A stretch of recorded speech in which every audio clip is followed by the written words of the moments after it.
The girl I grew up with, Maya Vance, was pinned against the lockers by the new transfer jock. He asked her what I was to her. Maya's voice was icy. Just the guy next door. The jock smirked, slid an arm around her waist, and pulled her into a hard kiss. Later, after some party, a girl was helping me stumble home when Maya cornered me, her eyes blazing. My friend asked what Maya was to me. I echoed her words. Just a girl next door. The new semester at Northwood High kicked off with major gossip. Last year's star athlete from Riverton, a guy who was supposedly top tier, had transferred to Northwood to repeat his senior year because his GPA wasn't good enough for college. During break, a stampede of students rushed out of the classroom. A minute later, my deskmate Ryan stumbled back in, panting. "Lucas, man, you've got to see this," he said, catching his breath. The new jock in Maya's class, total poser. Strutting around like he's God's gift. Shirt practically painted on to show off his muscles. Seriously, his pecs are huge. I swear he's not here to catch up on credits. He's here to pick up girls. Ryan went on and on, repeating himself, clearly bothered. I didn't even look up from my textbook. No time. I've got to finish this problem set so I can hit the courts after school. Ryan nudged me. You're not worried about losing your girl, dude. You've got the home field advantage, but this guy. He shook his head and backtracked. Nah, forget I said anything. With your whole brainy heartthrob vibe, plus Maya's infamous Ice Queen routine, she's only ever had eyes for you. No way some new guy turns her head. I grinned, a little smug. Exactly. With my charm. No sweat. Maya Vance and I were childhood sweethearts. Everyone knew it. Our parents were best friends. We were practically betrothed before we were born.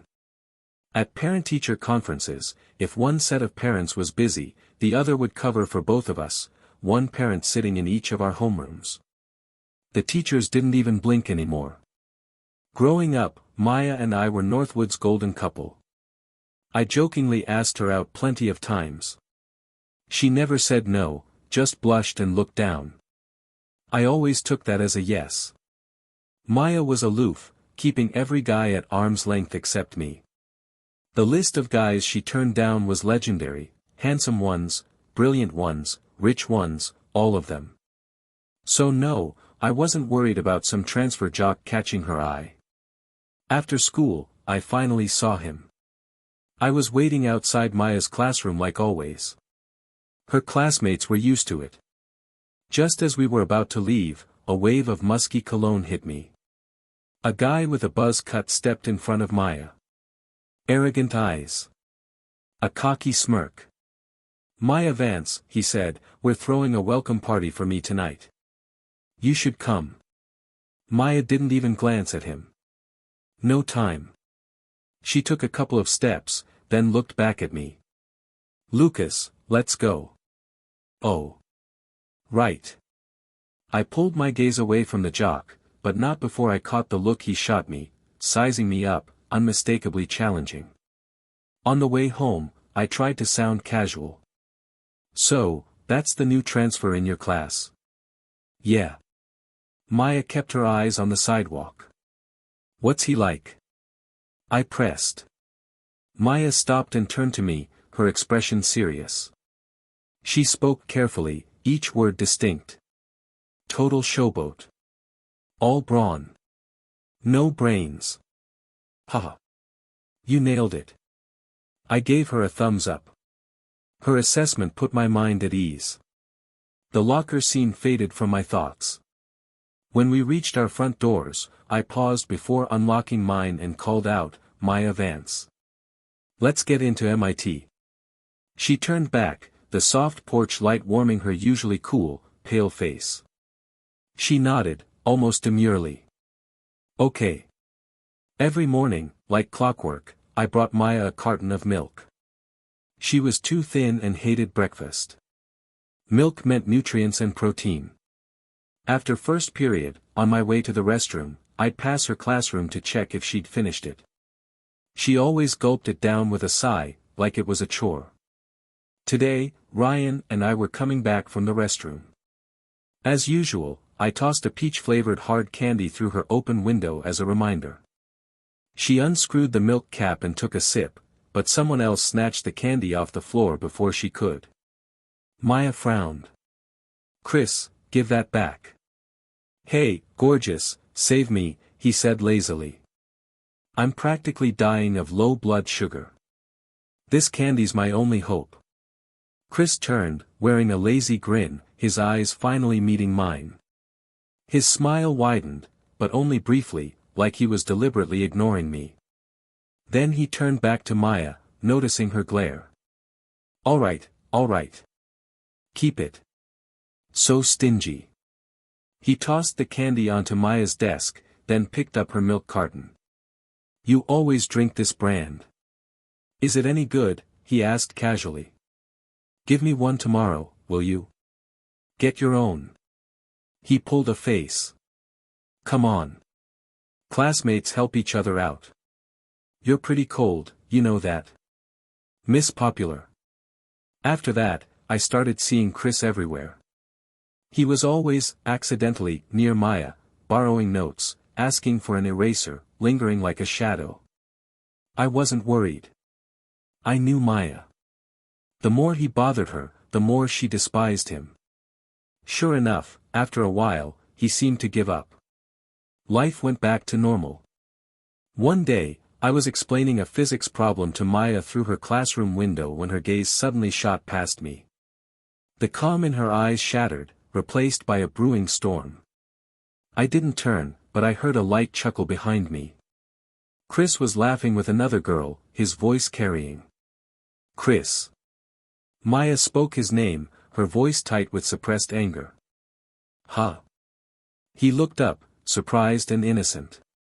"What's up, Maya? You need something?" I watched her. It was like I wasn't even there. Her eyes were locked on him. The corner of the worksheet in her hand was crumpled, her knuckles white from gripping it too tightly. "You're the only one who hasn't turned in the English homework," Maya said. Chris looked like a light bulb went on. Before he could reply, the girl beside him chimed in. "Oh, hey, Maya. I was just checking it for him. I'll turn it in for you." Chris playfully tugged the girl's ponytail, feigning annoyance. "Hurry up before the class rep comes after me." She swatted at his head, but he dodged easily. They ran off, laughing and roughhousing.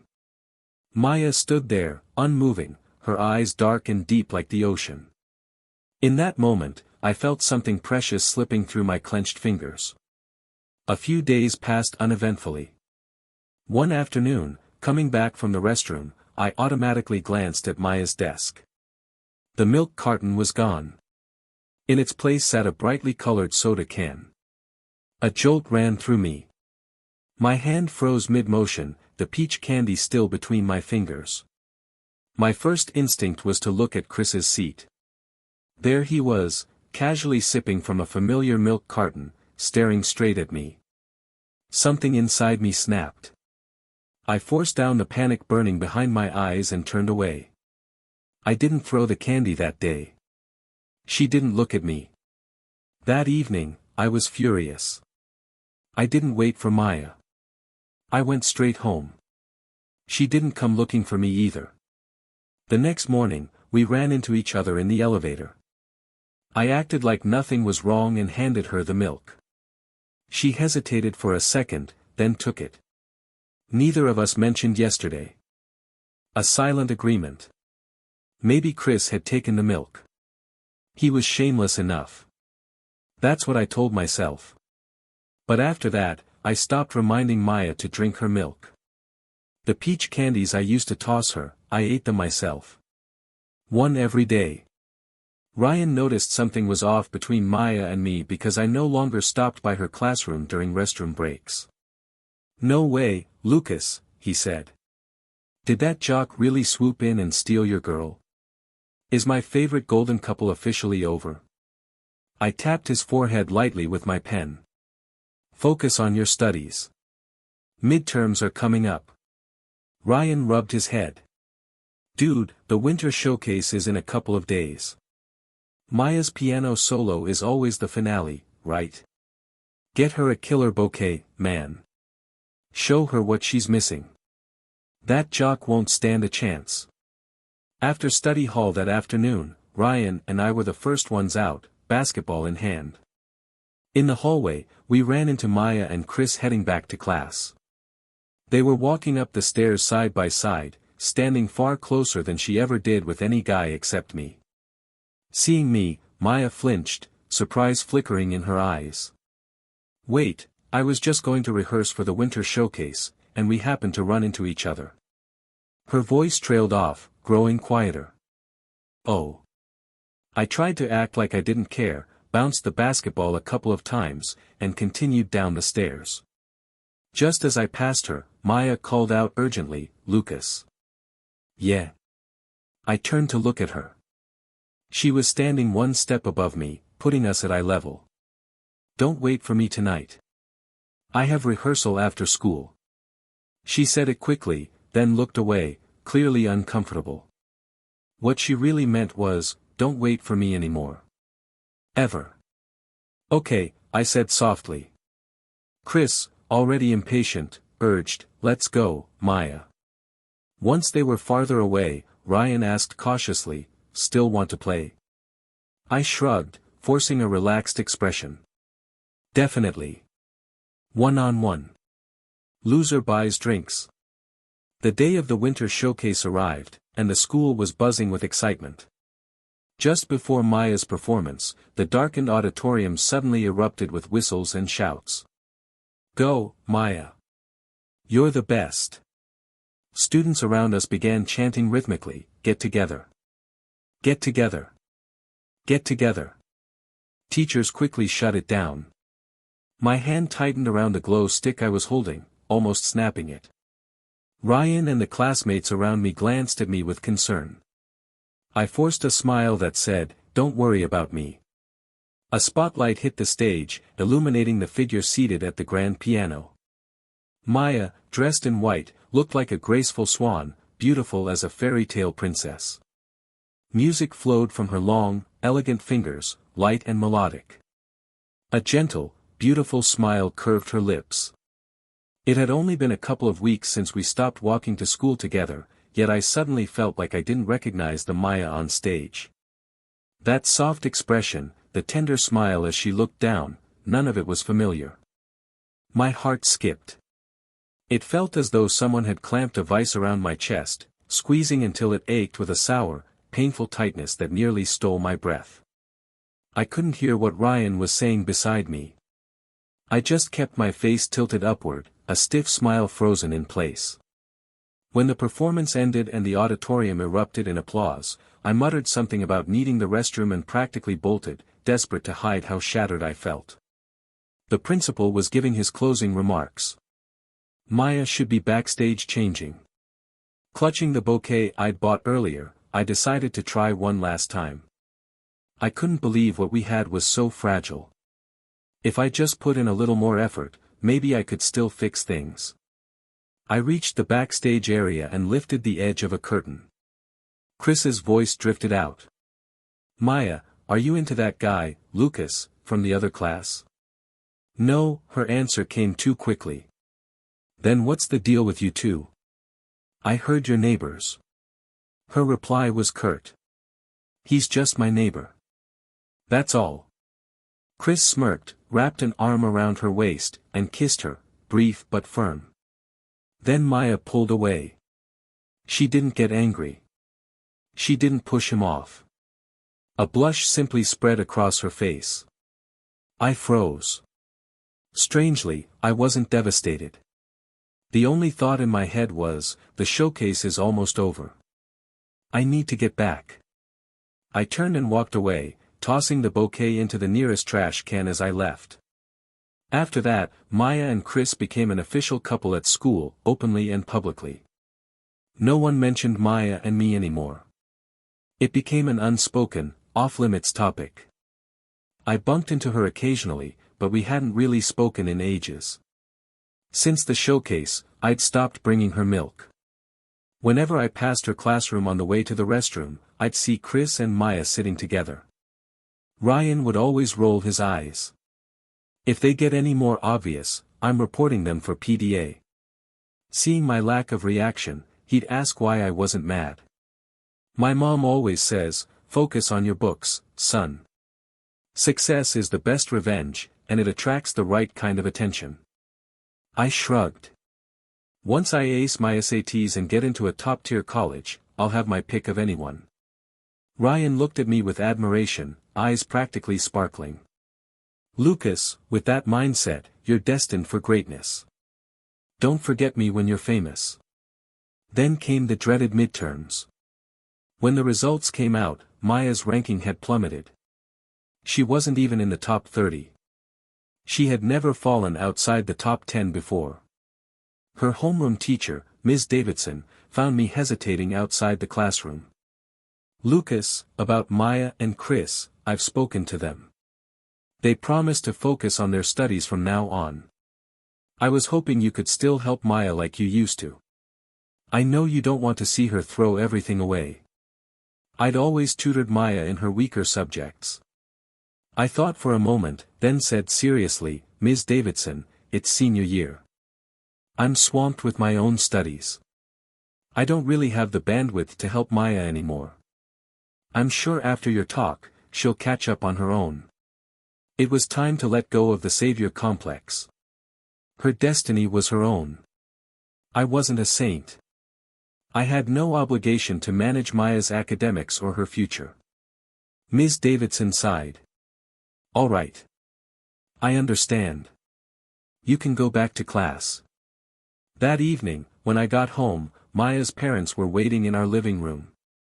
Seeing me, Mrs. Vance asked delicately, "Lucas, dear, we haven't seen you over at our place with Maya in a while. Did you two have a fight?" They had always jokingly called me their future son-in-law. Maya had never been close to any guy but me. Finding out she was seriously dating someone else must have shocked them. After I shook my head and said we hadn't fought, I caught a faint note of reproach in Mrs. Vance's voice. "Lucas, our Maya is beautiful, but she's very naive. We always told you to look out for her at school. Make sure no one took advantage of her. Now you're still at the top of your class, but her grades have dropped so much. You're already doing so well, couldn't you spare a little energy to help Maya? Then you could both get into good colleges." They never mentioned Maya's new boyfriend. Instead, they seemed to think her slipping grades were my fault, that I was being selfish for not helping her. Before I could respond, my mom cut in calmly. "The main reason Maya's grades have dropped is because she's too focused on her new relationship. Lucas can help all he wants, but Maya has to want to improve herself. They grew up together, why would she suddenly start dating someone else? It seems Maya is a bit fickle, both in her studies and her feelings." Her words left Maya's parents speechless. I secretly gave my mom a thumbs up. She shot me a triumphant look. The Vances left without getting what they wanted, clearly embarrassed. Life settled into a new normal. Maya and I went our separate ways by unspoken agreement. No dramatic arguments. No tearful goodbyes. Just as she'd said, we were truly just neighbors now. With no need to worry about Maya's schoolwork anymore, I poured all my energy into my own. Besides studying, I even had time to shoot hoops every day. Life was busy but fulfilling. One day, I was returning from discussing problems with Mr. Harrison, our physics teacher, when I sensed a strange atmosphere in the classroom, a mix of tension and excitement. Ryan leaned in conspiratorially. "Lucas, dude, guess what? We're getting a new student, and she's gorgeous. A transfer this late in the semester?" I asked, puzzled. "How's she supposed to catch up?" "You don't get it," Ryan said. "It's like those people who game the system for college admissions. They pad their transcripts at fancy prep schools, then transfer to smaller towns like ours to ace the SATs and look like superstars." "What's that term again?" You mean an unfair advantage? I said. Ryan snapped his fingers. Yeah. That's it. See, this is why you need to study more. I tapped his head. Lucas, your reign as valedictorian might be over, he said dramatically. I'm already mourning for you. 3 minutes of silence. He clutched his head, still clowning around. Hey, it's not over till it's over, I said calmly. Anyone could be a dark horse. Who knows? Maybe she is. Ryan laughed. Yeah. You're the darkest horse, no, the darkest in the whole grade. I smiled faintly. Just before the bell rang, our homeroom teacher, Mrs. Albright, walked in with a girl. Oh my God, wow. I think I'm dead. Ryan gasped the moment he saw the new student. I looked up, and our eyes met.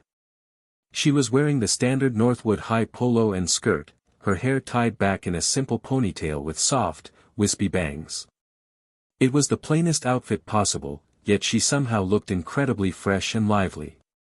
She had a delicate oval face, flawless porcelain skin, and large, round eyes. Class, this is our new student, Julia Lane, Mrs. Albright announced. Please make her feel welcome. Julia has just transferred here and may need some time to adjust, so I expect all of you to help her catch up. Julia, why don't you take the empty seat in front of Lucas? Lucas, please look after our new classmate. Mrs. Albright wrapped everything up neatly. I nodded in response. Julia glanced at me gratefully and walked over. For once, Mrs. Albright had actually done something right. Ryan pumped his fist and whispered, if she knocks you out of first place, I'm totally okay with that. Get lost, traitor. Julia turned to the class and smiled. Hi everyone, I'm Julia Lane. It's really nice to meet you all. I hope we can get along. Her smile was sweet, faint dimples appearing on her cheeks. Her voice was soft and pleasant, clear and gentle. Whenever she didn't understand something or got stuck on a problem, she'd turn around and look at me with an almost pleading expression. I would patiently explain things to her, breaking down the concept step by step. She was extremely smart and picked things up quickly. Once she became familiar with each teacher's style, she needed my help less and less. Still, I found myself strangely looking forward to those moments when she'd turn around, her round eyes filled with innocent frustration. Before long, it was time for finals. Over the last few tests, Maya's ranking had improved slightly, but she was still hovering around 20th place. Julia, meanwhile, had steadily climbed from 15th to 2nd. I was still firmly holding on to first place. Ryan leaned over and whispered, Lucas, you're making me proud. If you actually let her beat you, our school's reputation would be ruined. Relax. I'm making my parents proud, I replied. What have I ever done for your reputation? Even though she was brilliant, Julia, like many girls, sometimes struggled a bit with advanced science and math. After finals, she asked me what my plans were for winter break. I was about to say nothing special, but then I decided to tease her. Winter break? I'm going to the library every single day. No mercy. I'll outstudy every last one of you. Julia gasped. Are you serious? You're not even letting us rest during break. You're insane. She thought for a moment, then said, Fine, I'm in. If you can't beat him, join him. Join what? Where are we going? Ryan jumped in from nearby. I want in too. Me too. Count me in. Other classmates who overheard quickly joined as well. After all, it was senior year, and no one could afford to slack off.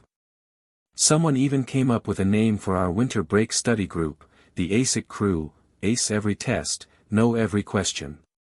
They enthusiastically nominated me as the leader and even defined my responsibilities, taking attendance, setting penalties for absences or tardiness, and answering everyone's questions. I immediately regretted it. I'd only been trying to tease Julia, and now I'd signed myself up for a huge commitment. Is it too late to back out? Nope. No take-backs. Julia giggled, covering her mouth. Winter break arrived. I was heading out to the library when I noticed a group of people gathered at the house across the street. Chris and a few of his friends were ringing Maya's doorbell. My parents had mentioned that Maya's parents were out of town for a few days. A moment later, Maya opened the door. I glanced at her, then looked away. I heard Chris laughing. You said you and Lucas were neighbors, but I didn't realize you lived this close. Maya grunted in agreement and let them inside. After changing my shoes, I heard her voice behind me. Lucas, you're avoiding me. It wasn't a question. It was a statement, full of certainty. I almost laughed. You're imagining things. What's going on between you and that transfer student? We're just classmates. Chris, who had already gone inside Maya's house, leaned back out. Maya, everyone's waiting for you. What's taking so long? He shot me a knowing, slightly smug look. Lucas, I hope we can still be friends. I'll talk to you another time. Maya rushed through the words and closed the door before I could react. I scoffed, a bitter laugh slipping out. Friends? Neighbors?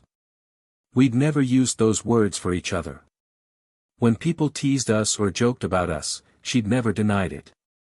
I had liked Maya. I truly believed she liked me too. But now I realized I'd been wrong.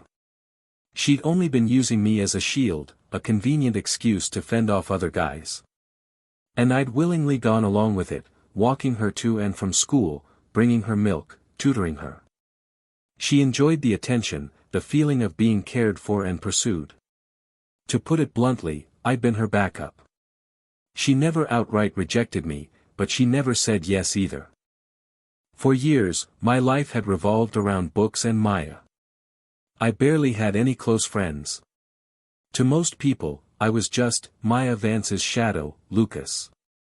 But now I was Lucas Sterling, ranked first at Northwood High, no longer anyone's shadow. Without Maya, my future suddenly looked brighter and clearer. Without constantly focusing on her, I had more time for myself, more time to notice everything else around me. She was used to me being her only friend, her satellite. Suddenly, there was another girl beside me, just as pretty and even smarter. She felt threatened. She probably sensed that she was truly losing me. That was why she said she hoped we could still be friends, why she said she'd talk to me later. She was afraid her backup plan was slipping away for good, trying to redefine our past as friendship and leave the door open. Buzz. Buzz. My phone vibrated. It was Julia. I glanced across the street. She was standing by her window, smiling playfully and gesturing for me to check my phone. Lucas Voyager, it's snowing. Voyager, that was her nickname for me.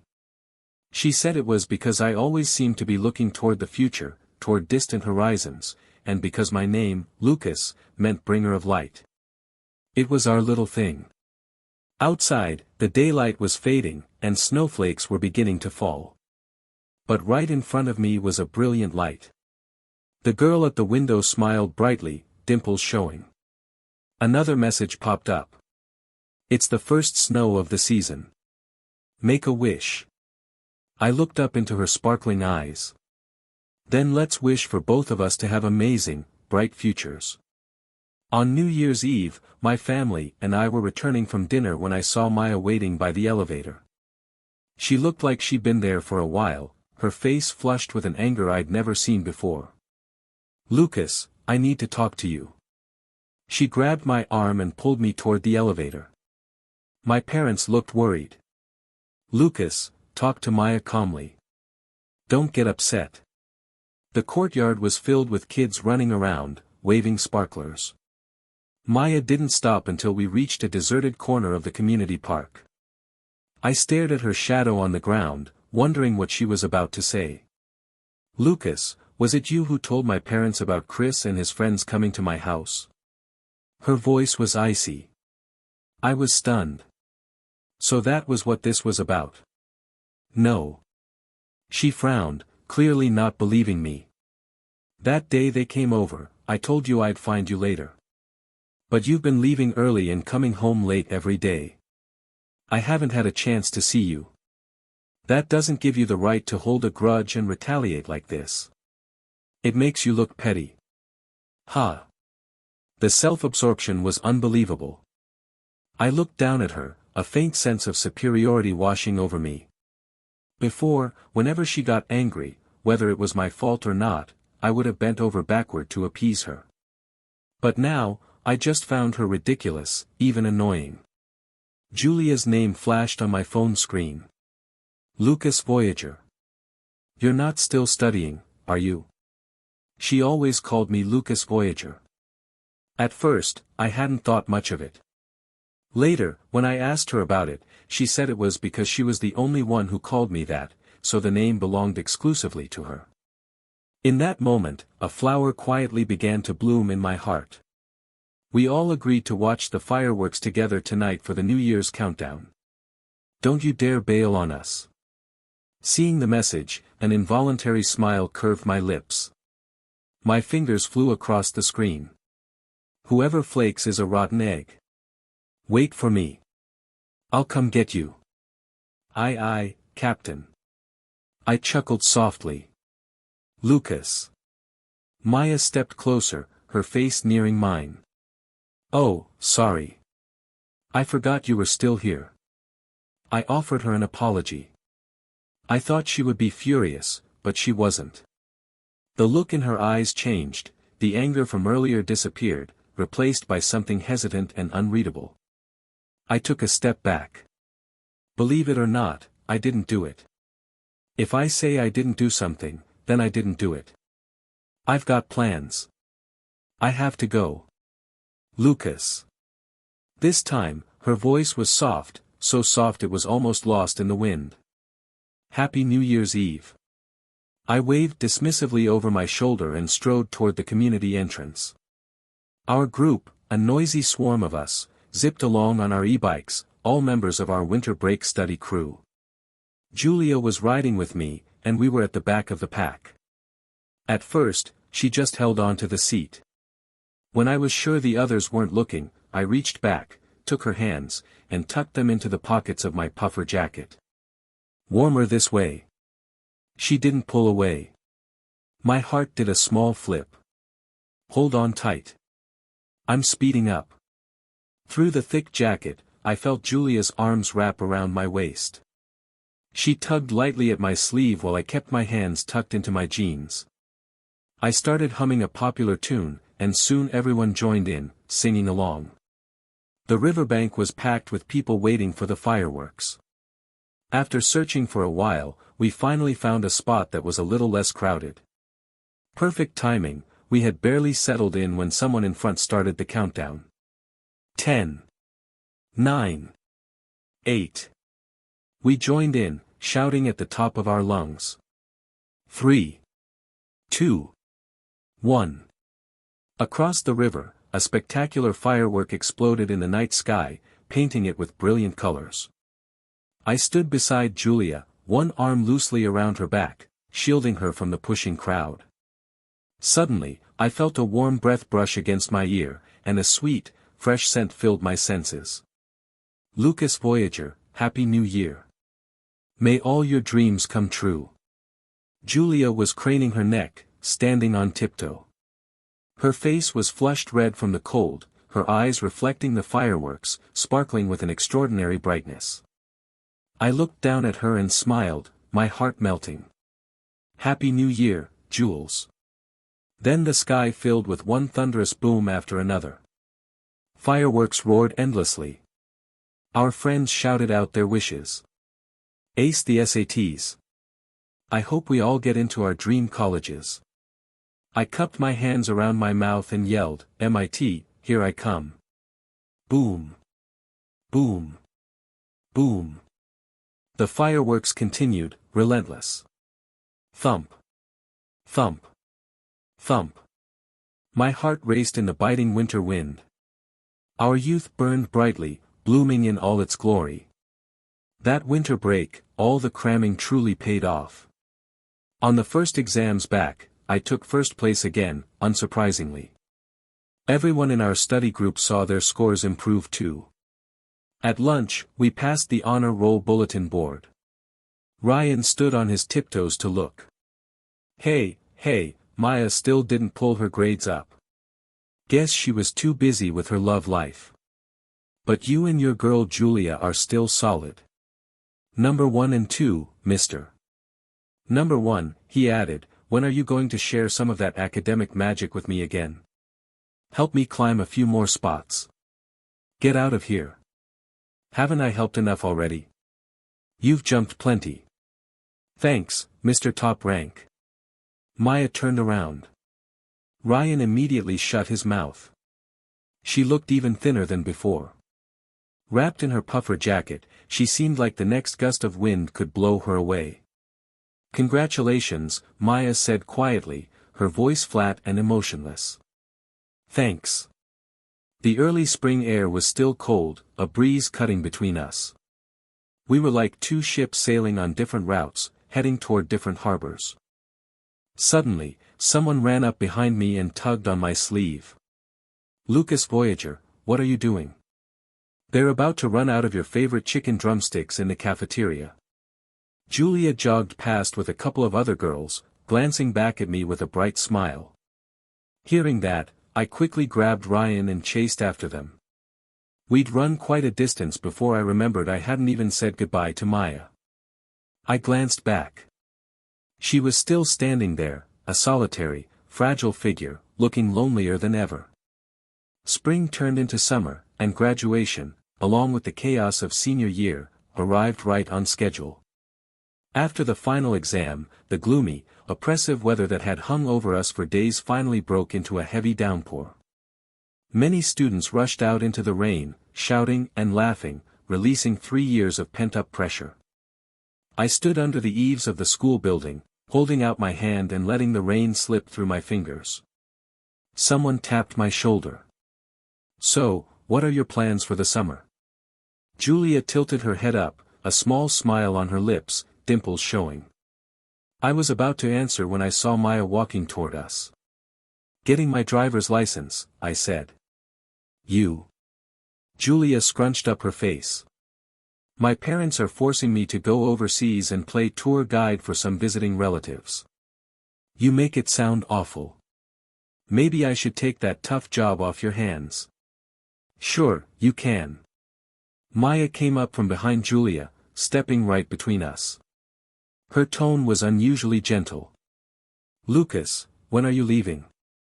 Before I could reply, Julia tilted her head slightly, peeking out from behind Maya. She frowned, though her eyes were smiling. Her voice sounded plaintive. Lucas Voyager, I didn't bring an umbrella. Can you walk me out? Almost at the same time, Maya said, my mom told me to invite you and your parents over for dinner tonight. Let's go home together. So that was it. No wonder she was suddenly being nice, her mom's orders. I don't think I can walk home with you right now, I said, but please tell your mom I'll be there tonight. With that, I stepped around her and met Julia's eyes. Let's go, Miss Julia. I'll walk you. Okay. The umbrella wasn't very big. I tilted it toward her, leaving half of my own shoulder exposed to the rain. Julia subtly moved closer. Our clothes brushed, and the umbrella covered both of us. Lucas, Julia. We spoke at the same time, then laughed. You go first, she said. My hand hanging by my side lightly brushed the fabric of her sleeve. The graduation party tomorrow. Are you going? Are you? Yeah. After this, who knows when we'll see everyone again. We'd fought through senior year together, working toward the same goals, side by side. We'd built real bonds. Of course I wouldn't miss the last chance to be together like this. Then I'll go too. Julia stuck out her tongue playfully. We quickly reached the school gate. Her parents were already waiting. "Come on, I'll give you a ride home," she said. "You can introduce Northwood's top student to my parents on the way. Maybe next time. My parents are here too." I pointed across the street where they were scanning the crowd anxiously. "Well then, see you tomorrow." "See you tomorrow." At the graduation party, the atmosphere was light and joyful. With college applications and final exams behind us, everyone looked freer, physically and mentally. Ryan and I arrived early with a few others. Julia texted me. "Lucas Voyager, save me a seat. I might be a little late." I replied with an OK emoji.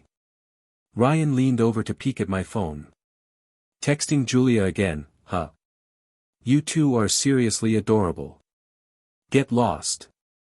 This is private. Ever heard of privacy?" Privacy, my ass. Even a blind man can tell you and Julia are one step away from making it official. Exactly, someone else chimed in. You two are perfect together. Total power couple, matched in every way. Our classmates kept chatting. I just smiled and kept texting. What are you doing that's more important than food? Want me to come pick you up? Already on my way. My mom dragged me to the mall and made me buy a ton of stuff. Ugh. I'm so jealous. Crying emojis followed. More people started arriving. Someone tried to take the empty seat beside me, but before I could say anything, Ryan politely stopped them. He put on a serious face. Do you think just anyone can sit here? Huh. Think carefully. Who is this seat reserved for? Oh. Oh, got it. Got it. I'll sit over here. Everyone laughed and teased. I felt both happy and a little helpless, happy because it was obvious everyone could see that Julia and I had something special, and helpless because if they kept teasing us like this, I'd be fine. I had thick skin, but I worried Julia might feel awkward when she arrived. The food was almost all on the table when Julia finally walked in. The moment she stepped into the private room, everyone let out a collective gasp of admiration. I didn't even try to hide the awe in my own eyes. Her eyebrows were perfectly arched, her eyelashes softly curled, framing a pair of pure, clear eyes that sparkled like stars. Her flawless skin carried a gentle pink glow, and her small lips were a delicate shade of rose. When she smiled faintly, dimples appeared on her cheeks. She was breathtaking. Wow, Julia, you look amazing tonight.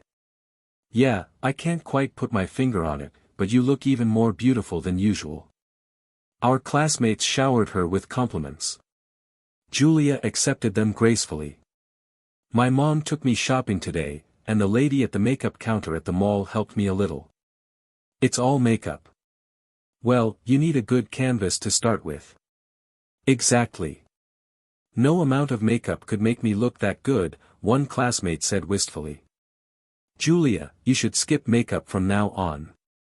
You're turning poor Lucas into a drooling idiot. Lucas, man, here, wipe your chin, Ryan said, handing over a napkin. Get lost. I slapped his hand away.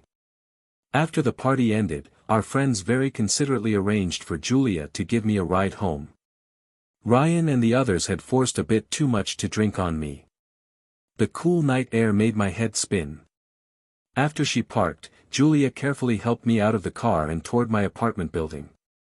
One arm was around my waist, the other guiding my arm over her shoulder, like she was trying to carry me. It was both ridiculous and incredibly sweet. The shadows of the trees danced around us, and the sound of crickets filled the night. Our silhouettes stretched and shrank again beneath the streetlights. Actually, I'd sobered up quite a bit in the car. I can walk by myself, I said, trying to hide a smile. Don't be stubborn. Just listen to me. Her voice was gentle but firm, leaving no room for argument. My heart melted into a puddle. I wished the walk home were longer, much longer. Just then, a figure stepped out and blocked our path. I looked up and saw Maya, her face a cold, stern mask. Lucas, didn't your parents tell you not to drink? You've really gone downhill, getting this drunk. Her sudden concern was baffling. She shot Julia a reproachful look, as if Julia were a bad influence. You're Julia, right? Thanks for bringing Lucas home. I'll take it from here. I have a key to his place. Her words dripped with challenge. I saw Julia's eyes instantly fill with hurt and sadness, and a sharp pang shot through my chest. I tightened my arm around Julia and said quickly and firmly. Maya, our relationship is just neighbors. I deliberately emphasized just neighbors, not missing the flicker of panic in her eyes. Julia brought me home. If anyone should be thanking her, it's me. You're not in a position to do that for me. And as for my house key, your parents asked my parents for it so you could do homework at my place. You can give it back now. She stared at me in disbelief. Slowly, the shock turned into anger, her gaze hardening as she glared at Julia. Lucas, you were never like this before. Is it because of her? What exactly is going on between you two? Since everything was already out in the open, I decided to clear the air completely. Maya, I did like you before. That's true.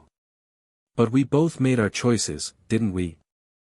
I don't think there's anything more that needs to be said. I get it. I just hope you don't regret what you did today. She cut me off sharply. At that moment, Julia's soft hand slipped into mine. I looked down at her. She met my gaze with a steady, reassuring look. I squeezed her hand and said firmly. Never. After that night, I never saw Maya Vance again.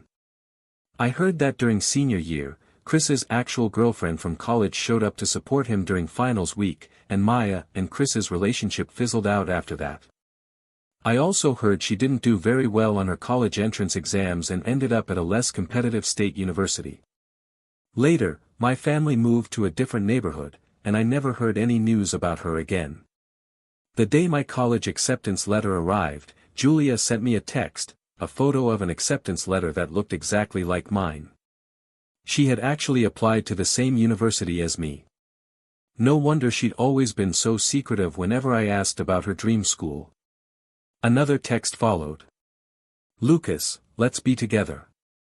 My heart skipped a beat, then soared with overwhelming happiness. I texted back. Hold on. A guy is supposed to do this. Delete that. Let me ask properly. Then I typed. Julia Lane, will you be my girlfriend? Her reply came quickly. Let's see how well you behave. Haha. I promise I'll be on my best behavior.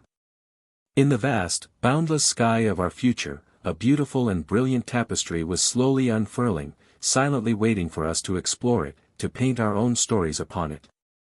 The road ahead was long, but we would walk it together, hand in hand, into our future.